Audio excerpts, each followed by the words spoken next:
All right, guys, this is the HKS V-cam Step 2 unboxing. When you open it up, you got a couple cool things. You got the oil line that you're gonna need for the cam. You got some pamphlet, your little sticker up here, all these nice little goodies, gasket for the head, and then let's see here.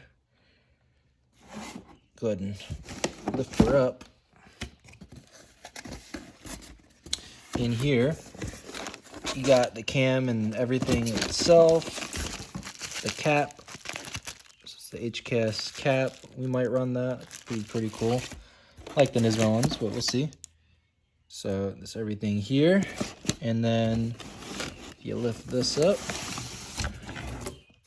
there is the HKS V-cam and the cam itself. This is the cover, and then this is the cam. So what we're gonna do, we're gonna go ahead and spray the cam, get everything. We're gonna get this all, we're gonna do black covers. We might even do wrinkle black. We haven't decided yet, but definitely looks good. That's gonna get also done with this Nismo intake. So